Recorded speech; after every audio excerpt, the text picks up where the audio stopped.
us start the question number 5. Question number 5 is, check whether 6 raised to n can end with the digit 0 for any natural number n. Now here we have to suppose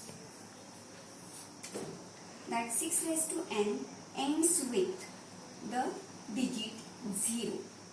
Suppose if this is ending with the digit 0, then it is divisible by 5.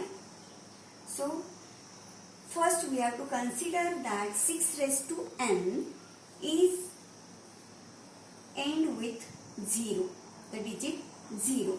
So that number is divisible by 5. That is 6 raised to n is divisible by 5. Why? Because we know that every number which ends with the 0, that is suppose 30, 40, then 10 or 100, these all numbers are divisible by 5. So if 6 raised to n ends with digit 0, it is also divisible by 5. Now let us see the factors of 6. What are the factors of 6? 2 and 3 here. So 6 raised to n is equal to 2 into 3 bracket raised to n. Now according to the fundamental theorem of arithmetic, we know that this theorem is that every composite number can be expressed in the product of primes, and this factorization is unique apart from the order in which the primes occur. Now here the prime factorization is unique. That means we will not get any other factor other than 2 and 3 here. So 5 is not a factor of this 6, and therefore our assumption that 6 raised to n ends with the digit 0 is wrong, and therefore 6 raised to n does not, for 6 raised to n there does not exist any natural number n for which 6 raised to n ends with digit 0. So here we verified that 6 raised to n does not end with the digit 0. Now let us move to the question number 6.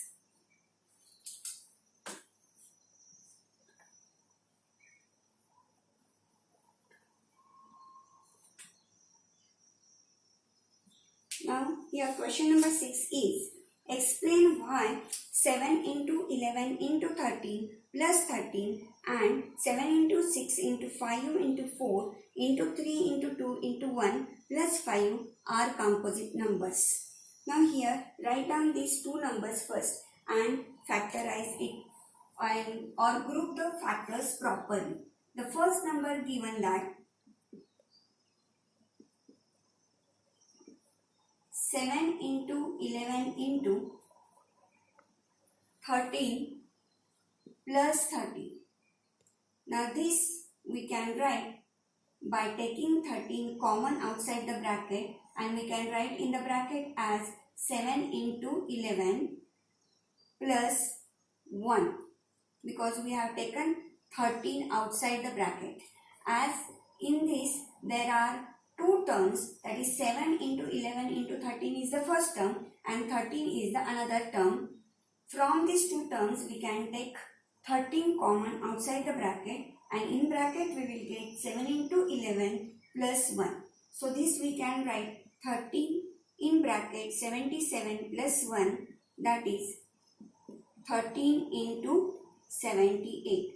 Now here we will get the factor 13, prime factor 13 other than 1 and the number itself. Therefore the given number cannot be a prime number, it is a composite number. So 13 into 78 is a composite number.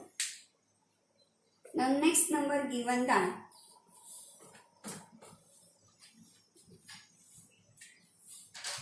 7 into 6 into 5 into 4 into 3 into 2 into 1 plus 5 here. Now again there are two terms separated by this plus sign, and in the first term 5 is there, in the second term 5 is there. So we can take 5 common and we can write inside the bracket that 7 into 6 into 4 into 3 into 2 into 1 plus 1 here, because we have taken this 5 outside the bracket.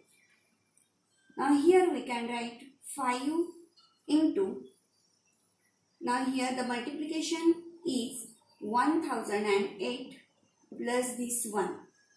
So 5 into 1009.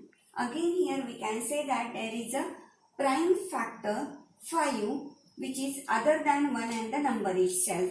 So again here there are more prime factors than the number itself and 1. So we can say that the given number is not a prime number, it is a composite number. So like this we can prove that the given numbers are composite numbers. Let us start question number 7. There is a circular path around a sports field. Sonia takes 18 minutes to drive one round of the field, while Ravi takes 12 minutes for the same. Suppose they both start at the same point and at the same time and go in the same direction. After how many minutes will they meet again at the starting point? So we have to find the time required Sonia and Ravi to meet at the starting point again. So that timing we have to find here. So the time taken by Sonia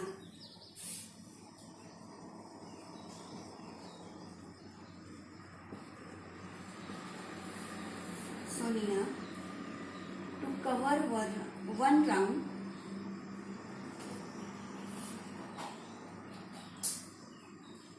of the field is equal to 18 minutes, and the time taken by Ravi to cover one round of the same field 12 minutes.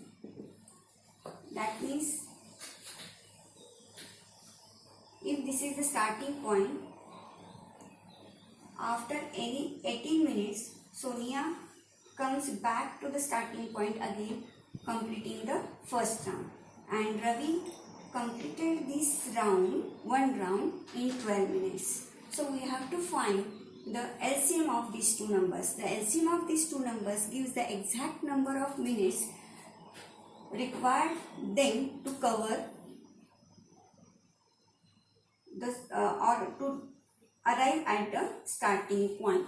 So we have to find the LCM of these two numbers, that is 18 and 12, by prime factorization method. So for that we have to factorize these two given numbers.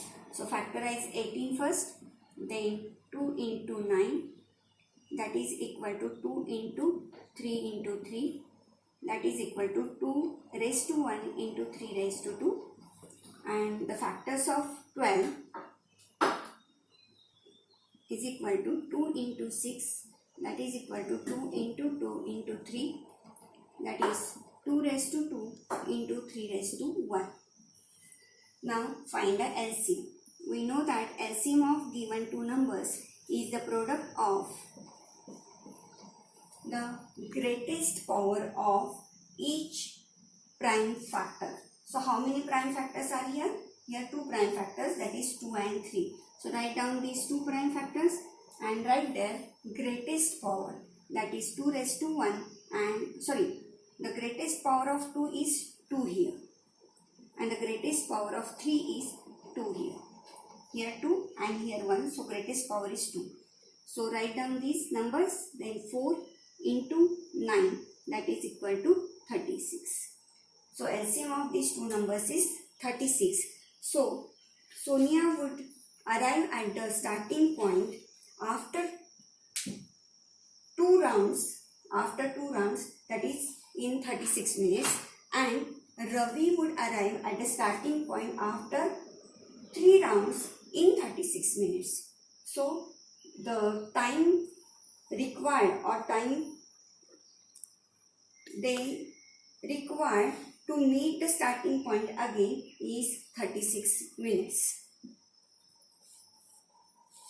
Now here we have completed exercise 1.2. Thank you students.